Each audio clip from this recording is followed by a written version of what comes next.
Welcome to the ICEJ's Middle East Digest. I'm Michael Hines, and with me today is the Reverend Malcolm Hedding, the ICEJ Executive Director in Jerusalem. Welcome, Malcolm.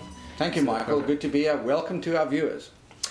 We are about to enter the season, a very special season here in America, of Thanksgiving. And for me as a British citizen, for you as a South African citizen, who have strong connections here with the United States and with Christians around the world, tell us a little bit why Thanksgiving is something that is so unique, that is so special, and that is such a precious gift to the American people.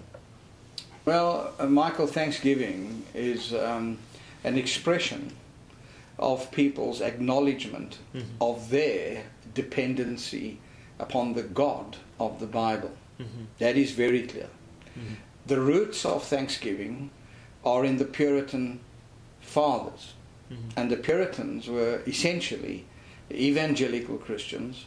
And by the way, the great King James Bible is a Puritan document. It's true, and it's evidence of their dedication and love for God. So these were very committed Christians, and they came to the New World, as they actually did in many other parts of the world. Hence we are all in some way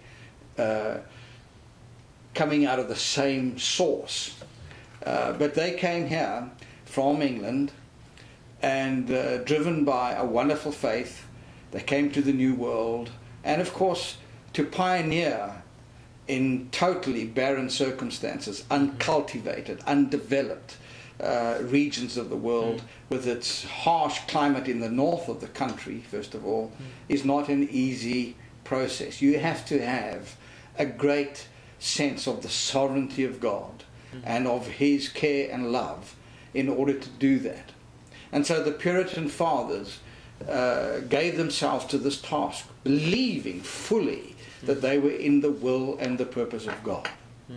And out of that came the first harvest, and their ability to withstand the elements, to survive, and in contradiction to much of the present world that would laugh at things like this, they put together a time of thanksgiving when they would gather with their turkeys and whatever substance God had given them through the year, and bow their heads and give thanks to a God in heaven who had cared for, provided for, and helped them. It's interesting for me because when I grew up in England, we used to have a harvest festival around about this time of year, a little earlier, where we would celebrate the harvest and say thank you, in church services, thank you to God for the harvest. But we never stopped.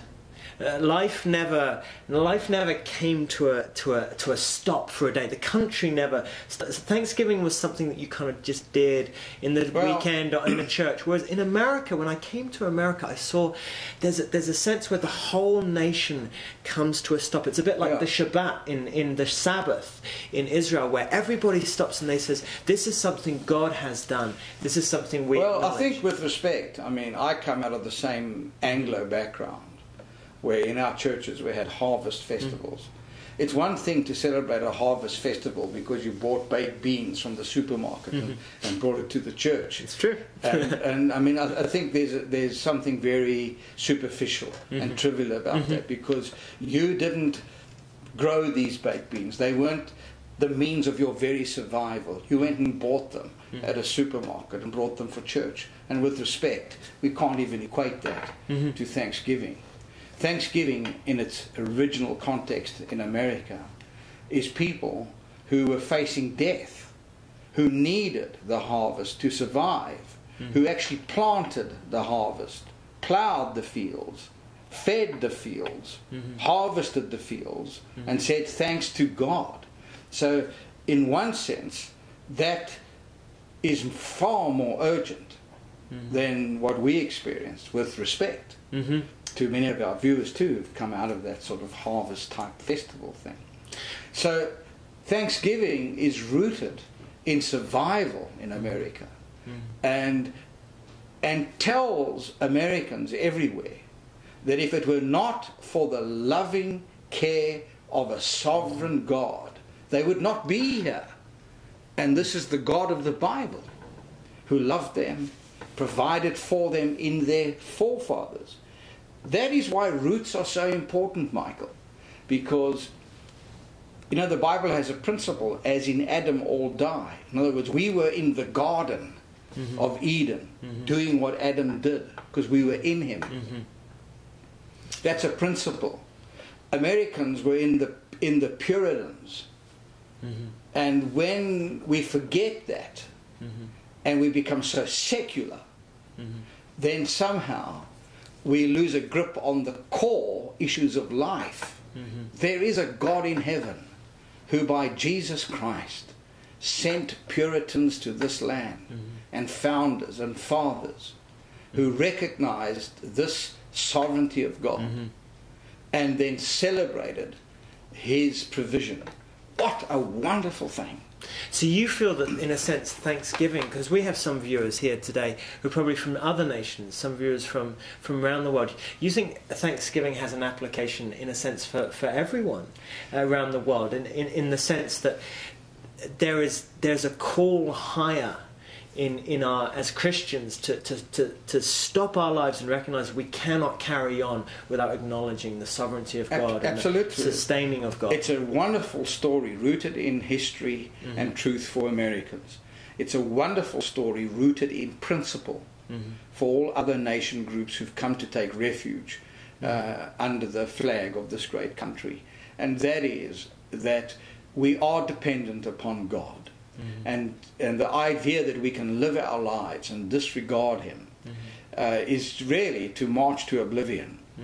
And in one sense, I mean, every nation has some type of sense of that sovereignty. I remember in South Africa, when the English settlers came, they came to the Eastern Cape in similar circumstances, where if they did not survive, the elements and the task and the challenge would have certainly destroyed them.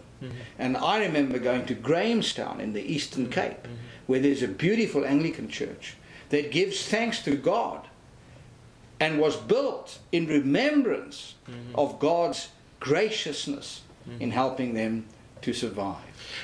And Thanksgiving here certainly has that wonderful meaning. Do you think we're in danger of forgetting the meaning of Thanksgiving, the true meaning of Thanksgiving? If you go to Yad Vashem and Yad Vashem, the Holocaust Memorial in Jerusalem Institute, and you leave the exhibition, the museum, there is a parting statement that stands there. It says, remembrance is the road to redemption.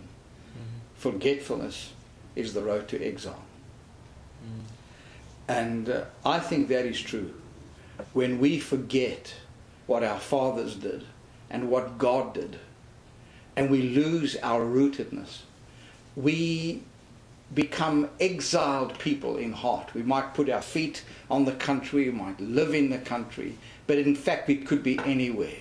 And we've forgotten the foundations of life itself.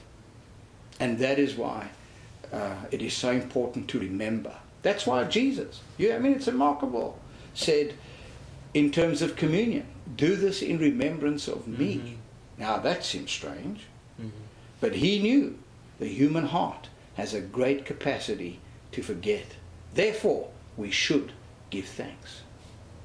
Malcolm, it's a real challenge to all of us to really acknowledge the role of God in all of our lives, and to really celebrate this Thanksgiving, all that God has done for us. So thank you for being with us today. To our viewers, a very blessed Thanksgiving.